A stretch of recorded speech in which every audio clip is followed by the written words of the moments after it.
4 years ago, I entered myself into a speed reading competition, just for the heck of it, and I actually did really well.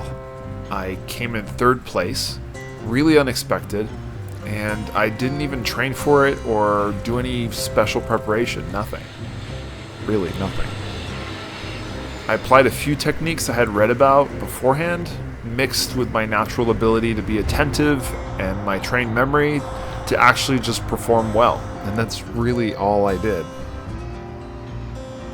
I was competing against these guys that were claiming to have over 2,000 words per minute speed reading abilities. It was insane and slightly unbelievable. And those guys actually bombed and crashed. Now, there's a lot of bullshit out there about speed reading and programs that can promise to increase your speed by 2,000% or something crazy. The short of it, speed reading doesn't just come down to one number, how fast you can read. It really depends on where you are, what you're reading, what you want out of the book, right? All those little factors play into how fast you're gonna read a book and what you're gonna retain. Anyways, the point of this video is to show you that anybody, including you, can actually read a book in a day.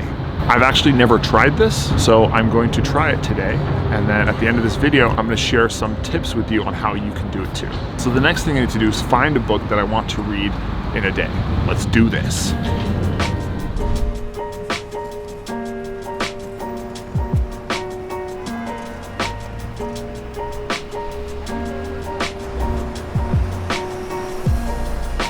So after spending some time walking around the city, thinking about what that book was going to be, we ended up in the Strand bookstore off of Union Square, where I spent about an hour looking for the right one. I didn't want it to be too easy, I didn't want it to be too hard, I didn't want it to be too long, too short, just right.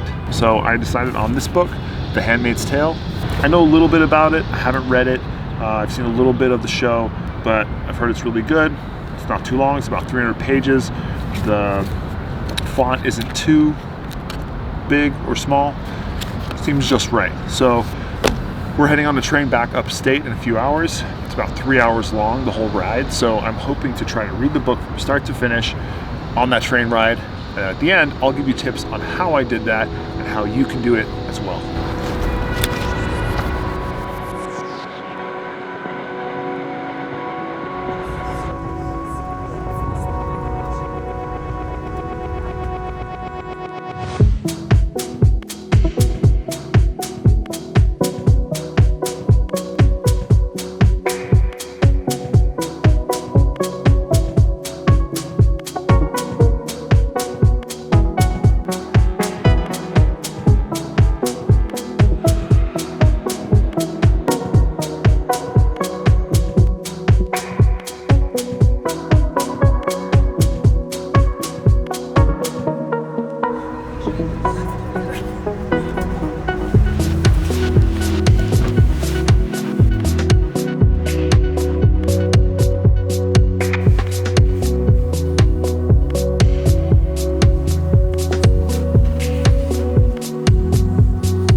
Well, last night on the train ride home, I actually didn't finish the book, but I got pretty close. I did about 234 pages.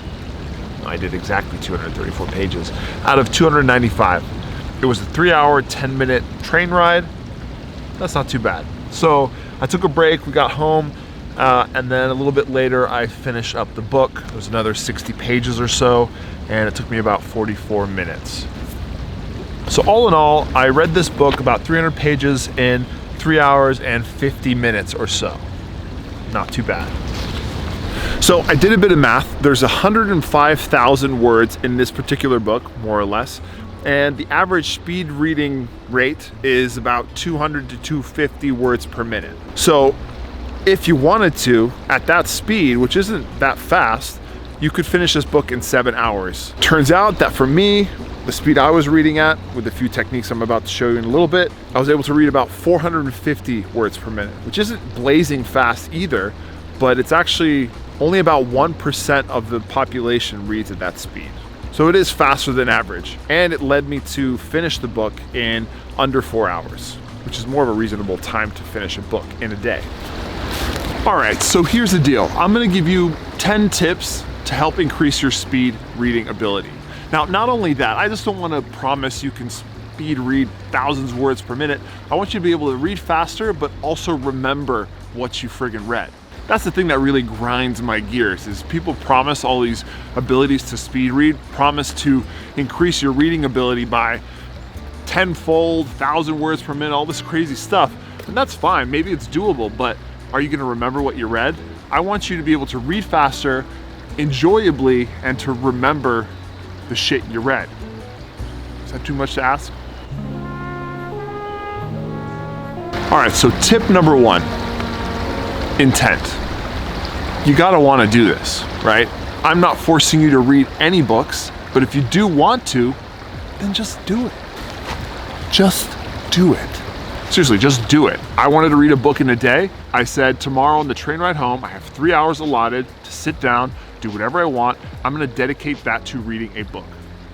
Now, obviously you have so many hours in a day. If I'm telling you you can read a book like this in 4 hours, if you learn how to read a little bit quicker, that's still 4 hours of your day, right? Where are you getting 4 hours from? Well, you can make time for that, right? Think about it, it's really only 8 30-minute blocks. If you really wanted to, and this is what it comes down to, you could not look at your phone. You could not swipe through Instagram or post on Facebook or whatever. That's probably gonna save you those 4 hours in a day. Make sure that you also choose a book that you're interested in. Don't make it something that you're forcing yourself to read. And then also ask yourself the question, why am I doing this? If you don't have an answer, then maybe you shouldn't do it. Find that reason to kind of build into your intent so that it makes the process of reading this book a lot more enjoyable, and you're naturally going to be reading it a little bit faster because you're devouring it because of that reason that makes you want to do it. Okay, that's enough of that. All right, it goes without saying that tip number 2 or step number 2 is to turn off any distractions, right? So it's very easy to get distracted, obviously, in this day and age. So anything that you think will distract you from keeping focused on your book, turn it off, put it away, get it out of sight. For me, on my train ride, I turned my phone on silent, actually turned it off and put it in my back pocket. Was not gonna be a problem, was not gonna distract me. I had one goal in mind, I was gonna do it. Yeah. All right, so the next tip is to work on increasing your peripheral vision. So if you think about it, when you read, obviously you're reading a line, it's very tempting to think that you read from the left side of the page to the right side of the page, literally from end to end. But we don't actually do that. Our eyes jump around, and we actually can see things that are not directly in our line of sight. If you look directly at my finger, you can actually see what's here and here. Maybe not perfectly, but you can get the sense of it. And if we can do that when we read, you're gonna cut out words that you actually need to look at and process. And that's obviously gonna cut down on your reading time because there's less words you need to read. So a tip to do that, I didn't come up with this, but I've seen this in numerous places. Start with the first few pages, take a ruler, and draw a line, a vertical line, on either sides of the margin, about 1 or 2 words in. Okay, see that? And then what you're gonna try to do is read for a few pages, maybe for 5 to 6 pages, by only reading in between those margins, okay? So technically I'm cutting out 2 to 3 words on either side and focusing only on the middle part. Not to say that you're ignoring those words, you can still read them, but you don't have to actually read them. And what you'll find is, after a few pages, you don't have to do that for every single page, but you'll naturally find yourself just limiting yourself to that specific range. You can even narrow that range too and get better at literally looking at a very small portion of the page. Sounds crazy, but it actually works. All right, next tip is to eliminate going back. So when I used to read, or sometimes when I do when I'm really tired, I'll read something, but I find myself going back to that same line or even to that same paragraph because my eyes are all over the place. That is wasting time, and I'm not gonna get through this book as fast as I want if I keep on doing that. So you wanna eliminate as much as you can any backtracking. That means your eyes need to be focused on what you're looking for and constantly progressing, moving forward in the book. No going back, no going back. So one technique that I use to do that is basically pointing. I take my index finger, you can use a pen or any kind of sharp singular device, finger's good, and literally I just guide myself along within that little range that we talked about in the previous tip, and I make myself follow the line down the page. No going back. Now it takes a bit of getting used to. It's a bit weird to stand there pointing at your book, but you get the hang of it, and actually you rely on that finger to guide you through the book. And this can almost dictate how fast you're pushing yourself. At first, it's gonna be not so fast. With practice, as you get through the book, you're gonna find yourself just kind of zipping through the page. It looks kind of ridiculous. If anybody's watching you doing that, they think you're not even reading. You actually can follow along much better than you think you can. All right, so the next step, and this is more up my alley in terms of memory, is if you want to remember what you're reading, especially when you're doing those kind of techniques that I just previously mentioned, you got to visualize. So what I like to do, as I'm letting these words kind of fill my mind as I zip through them with my guided finger, with my narrowed margins, with my intent, I try to imagine I'm watching a movie.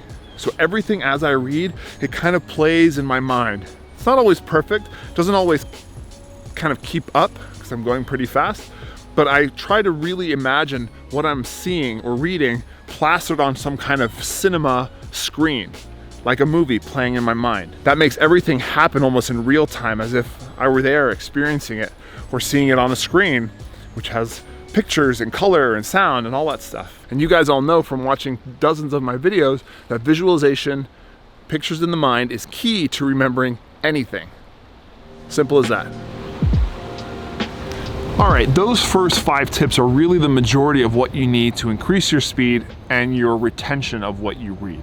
These next 5 tips are really quick little tips that will help set you up for success, to remember better, to read faster as well. The first one, and I found this one really helpful. I had never memorized a book so fast in one session, but obviously I had a limit, that train ride, so I was kind of stuck to reading for a long period of time in one sitting. And it was actually kind of cool because I was invested in the story. I was in it. And I didn't want to step out and then come back in and revisit everything. I wanted everything to be fresh as I read it. So I actually read for an hour, nonstop, took a break for a second, then went back for another hour and a bit, took a break, and then finished off the rest of the train ride in another session. And I think that's a great tip to really kind of carry you through the book and to stay motivated and to stay interested, is to try longer reading sessions. And the next tip is kind of contradictory, but a little bit necessary, is to take breaks. This is a tiresome process. You'll find your mind becoming a bit tired as you do this, and your eyes, you're probably not used to that moving so fast, but take a break. I took a break every hour, it seemed to be enough, just for a few minutes, then I got back and I continued. On top of that, you also should try to switch up locations. So I was on the train, so I had my seat, but I actually got up a couple times. I read standing up. I read actually in the back of the train, in between cars. And the reason I did that is because when you're reading a book, a physical book, why am I reading a physical book? Well, because it's tangible, right? I'm somewhere holding this book. There's a memory of that. That will help me remember the book reading experience for that book. That was the whole point of this. I wanted to read a book that I could remember and that I could remember when I read it. So vary your location when you read. It'll help you remember what you're actually reading. Next, tip number 9, practice. I mean, doing this in itself is practice, right? If you continue reading at this pace with those techniques, you're essentially practicing for the entirety of a book. You're gonna get better by the end of the book. And I found that, at first a few, like 20 to 30 pages, it was a bit uncomfortable. I felt myself really pushing, and I was like, oh man, I don't know if I can carry on with this for the next 2.5 hours. But turned out after hour 1, it felt really natural. I felt really good at it, and I felt like I wasn't missing anything. I felt like I was able to read all this stuff quickly, absorb it, visualize it, all that stuff, and it felt really natural. And finally, this is kind of an after the fact kind of tip, but it'll help you remember what you read for longer, write it down. Write down a synopsis of what you read. It doesn't have to be super detailed. You can do it on your phone and Google Drive, or literally by hand, or even tell someone about it. It's to just kind of recap what you read. Just kind of the general idea of what you remembered from this book. All those things will help you kind of solidify that entire speed reading session of you reading this book from start to finish really quickly in a day. Well, that's all I got for you guys. To tell you the truth, this experiment was actually really enjoyable for me. I was a bit afraid of it. I didn't think I'd be able to do it. But now I have this confidence that I know I can read a book in a day if I really want to. And the best part about it is I know that you can do it too. I knew that this was something that I could share with anybody. And the experience was great. You might think like, well, why would I want to rush through a book? Well, there's tons of stuff I want to read. And there's tons of moments where I would like to finish a book, because if I don't finish it now, I know that I won't finish it later. I'm on vacation now for the holidays. When I get back to Miami, I know that I'm going to be busy as hell, and it's going to be hard for me to maybe finish that book. I have other stuff to do. I will be reading more books in a day, I'm sure of it. I hope this inspires you to maybe pick up a book that you've always wanted to read, finish it, and then move on to another book. Anyways, that's enough of me. Thanks for watching. Please subscribe, like, share. I'll see you in the next video. Happy holidays. I'm out.